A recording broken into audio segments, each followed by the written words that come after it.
Hello, all. So, thought we might discuss some elements of realistic attributes necessary for self protection and the martial arts. I wrote a book on the subject, The Little Book of Nightclub Security. Now, I know that doesn't sound like a book on that subject. However, it is precisely about that subject.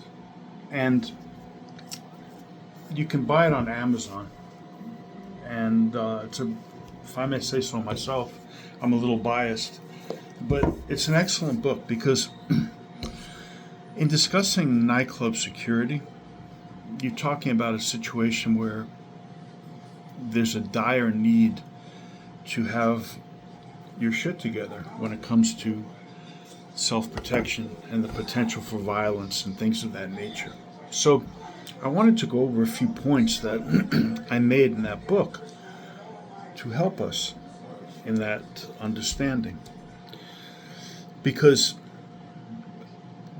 anything that applies for a person who's under average circumstances, not necessarily looking to get into a situation, but wanting to be prepared to do so, can only be improved upon if you understand those attributes from the perspective of somebody who must apply and be familiar with how to protect oneself under very dire circumstances. I was a bouncer for years and also helped train the Guardian Angels in San Francisco. So I've been in a lot of those situations, and a lot of the things that I'm sharing with you come from experience. So when you're training and trying to understand what applies, you have to do so in a somewhat organized framework. And the way to do that effectively, one way at least, is to organize according to your biological imperatives. Okay? I often make this point in my videos. We have certain biological things about us. We are protected going down, not so much coming up. My groin, among other targets, throat, right? So our bodies developed to use gravity to hit.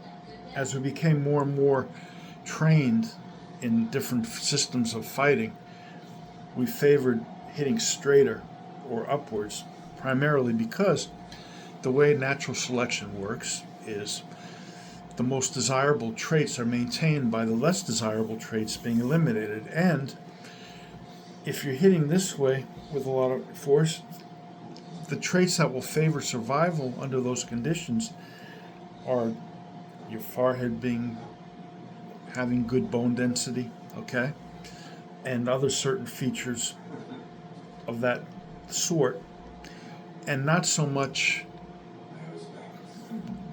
trying to create people with favorable traits. Like, you don't create somebody whose throat is farther back, or what happens is people who are not protected when you're hitting downward, okay, are gradually eliminated through getting into conflicts, okay? That's how natural selection works.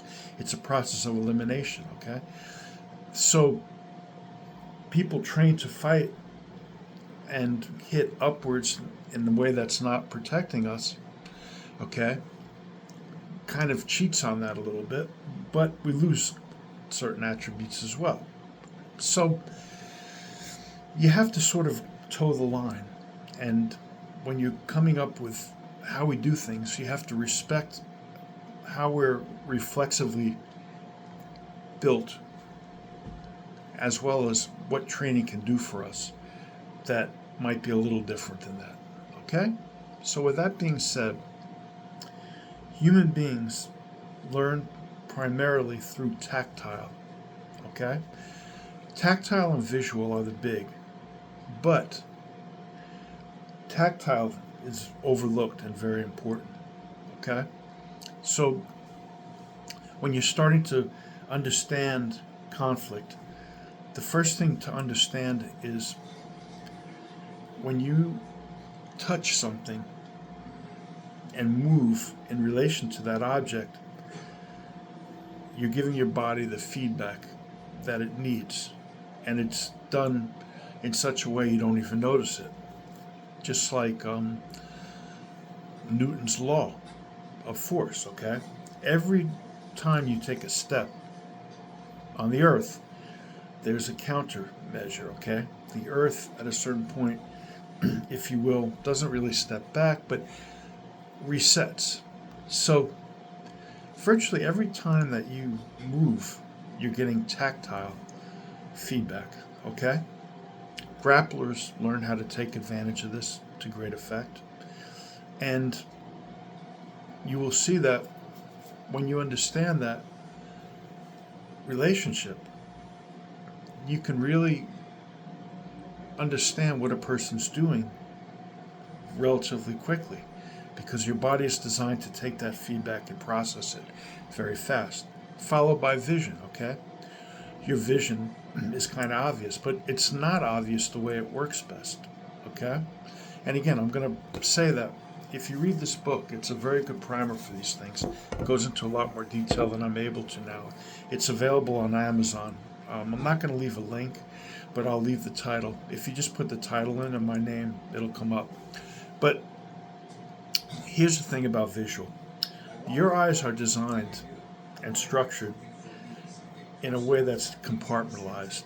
And your frontal vision is designed to see things without any respect to movement and distance as such, okay? Your side visual, the types of cells in your retina and the way that they connect into your brain is designed to sense movement, okay?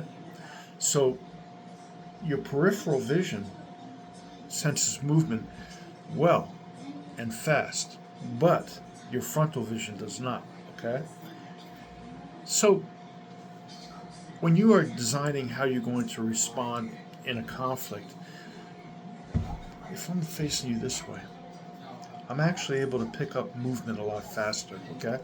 If I also understand that tactile, so when I see something move and I connect to you, okay, instead of trying to grab it like a knife attack or a punch, then we're already starting to develop a baseline here for effectiveness, okay?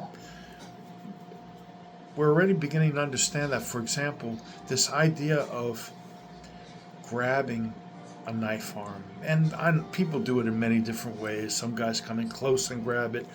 Some guys claim that there's a particular grip. Here's the thing to understand about that, okay? I'm going to give you two very important pieces of information that way. The first is what you want to train yourself to do is not so much grab and try to hold on, which can get you killed if somebody is a trained knife fighter, although most trained knife people aren't going to be the ones to try to cut you up. Anyway, I digress. You want to train to control the knife, to be able to feel on this part, because you don't want to expose this, what the knife is doing and follow it to a point where you are controlling the person through that knife, letting him believe that by attacking you, he is controlling you, okay? And I'm going to explain that a little bit more in the next segment, okay? So hold tight.